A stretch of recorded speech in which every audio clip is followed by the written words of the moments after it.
नमस्कार, राजू प्रसाद चंद्रवंशी जी। नमस्कार नमस्कार। लोहिया जनता दल के राष्ट्रीय प्रधान महासचिव जी। आप की पार्टी तो बहुत कुछ महिलाओं के लिए सोच रही है और योजनाएं भी बता रही है। तो जो महिला श्रमिक हैं, लेबर्स हैं, उनके लिए कुछ विशेष सुविधाएं दी जा रही है आपके पार्टी की तरफ से? नमस्कार।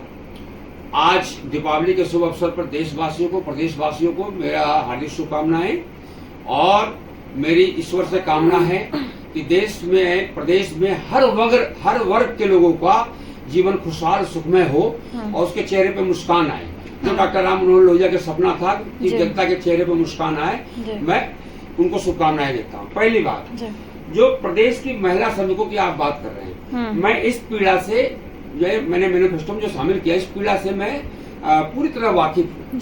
मैं ट्रेड यूनियनिस्ट होने के नाते भी इस पीड़ा से वाकिफ हूँ। मुझे पता है कि आप जहाँ इंडस्ट्री है जाके देखिए, महिलाएं टेम्पू से, पैदल, साइकिल से ड्यूटी जाती हैं। उनका ड्यूटी जो है 8 बजे से होता है। वो सुबह 4 बजे उठती हैं। नित्य क्रियाक्रम करने के बाद वो रोटी बनाती है अपने लिए, अपने बच्चों के लिए, अपने परिवार के लिए, और उसके बाद वो अपना टिफिन पैक करती है, भूखे पेट जल्दी जल्दी पहुंचती है, और उसके बाद वो काम पे जाती है और उसका जीवन इस तरह से कटता है। लेकिन उस महिला की प्रेगनेंसी के समय में बच्चा के उसमें है ना, तो उस वक्त जो है ना, अभी तक जो है हमारे माननीय मुख्यमंत्री आदरणीय नीतीश कुमार जी जो छुट्टियां बिहार में चल रही है, वो केवल 6 महीना दे रहे हैं, और मैं इससे संतुष्ट नहीं हूँ, क्योंकि बच्चा 6 महीने में उसे छोड़ के पुनः ड्यूटी पे जाना होता है। नहीं। और सवैतनिक अवकाश को हम लोगों ने कहा है कि 1 वर्ष का करेंगे, 1 साल, 12 महीने का। 12 महीने में बच्चा इस लायक हो जाता है कि दाल रोटी खा सकता है। 6 महीने तक की छुट्टियों में बच्चा दाल रोटी नहीं खा सकता, बिना माँ के दूध के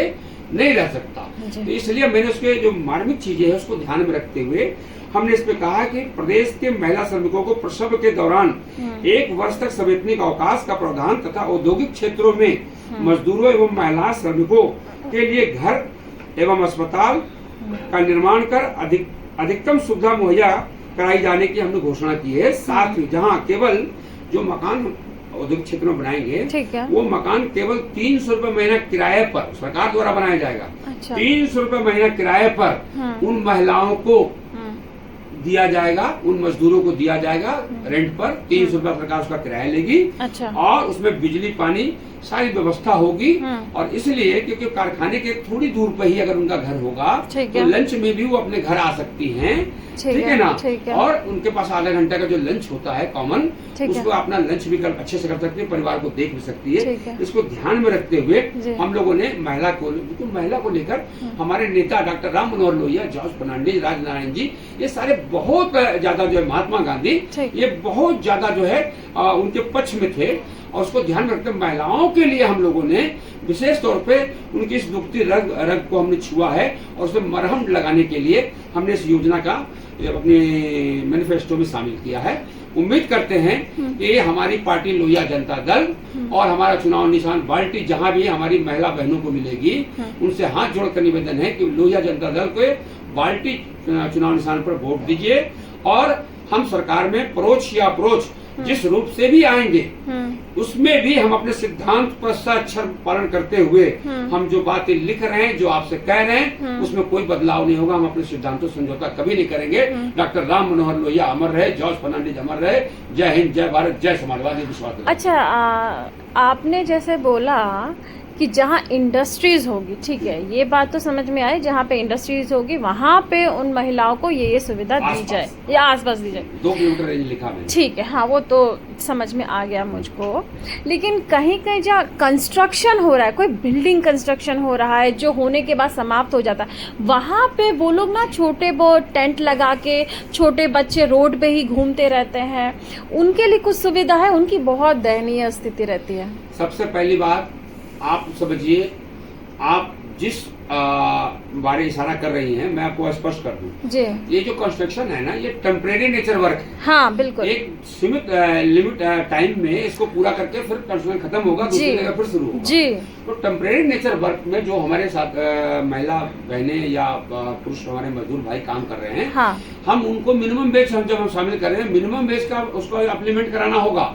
अच्छा। 30,000 से अधिक। हाँ। तो 30,000 रुपया के बाद क्योंकि वो जो एरिया है कंस्ट्रक्शन तो कहीं भी हो सकता है। हाँ। और उनके आने जाने का हम लोग ये भी कहा है साथ में, आने जाने जो कंस्ट्रक्शन करा रहे हैं, बिल्डिंग बना रहे हैं, उनको आने जाने का अपने मजदूरों को साधन देना होगा। तो ये केवल जी अदर आप जो इशारा कर रहे हैं कि जो अदर, मान लीजिए रांची से कोई आ गया, हाँ, बंगाल से आ गया, हाँ, यूपी से आ गया, झारखंड हाँ, से आ गया, हाँ, और पटना में काम कर रहा है, हाँ, और उसके रहने का साधन उपलब्ध नहीं है, हाँ, हाँ, इसके लिए एक कमेटी बनाकर एक हाँ, नियम बनाई जाएगी कि हाँ, लेबर को जो भी बिल्डिंग बनाएगा, जैसे हाँ, रेरा ने बनाया कि आपको बनाना है तो मेरे इस कानून को मानना होगा। करेक्ट। मान लीजिए आज श्रम विभाग कहता है कि अगर आपको 10 लाख से ऊपर का बिल्डिंग बनाना तो 1% सेंस देना होगा। हाँ, उसी तरह से एक नया कानून लाएंगे, इसकी कमेटी बनाकर हाँ, कैसे उनके जीवन को सुरक्षित किया जाए। हाँ, जो उनके बच्चे सड़क पे खेलते रहते हैं, हाँ, या बहुत सारी महिलाएं पीठ पे बांध के बच्चे काम करती हैं, हाँ, और 25-25 ईंटा सर पे उठाती हैं, हाँ, इन सबको नजर रखते हुए और एक कमेटी बनाई जाएगी, इसमें कैसे सुधार हो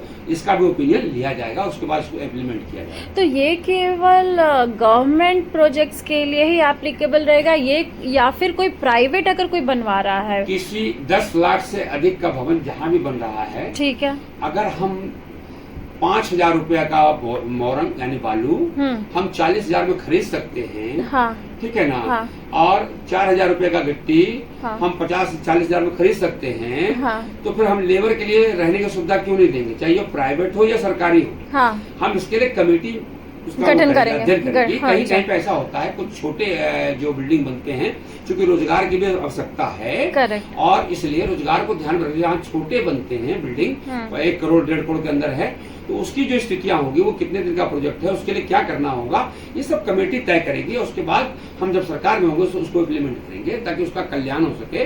उन गरीब मजदूर जो हमारे भाई हैं, महिला हैं, हमारी बहनें हैं, इनका कल्याण कैसे हो, इस पर हमारी कमेटी जो रिपोर्ट बनाएगी, जो कमेटी बनेगी उसके आधार पे, और वो भी कमेटी 60 दिन में इसकी रिपोर्ट बनाएगी, ओनली फॉर 60 डे। ठीक है, जी जी जी, थैंक्स, धन्यवाद।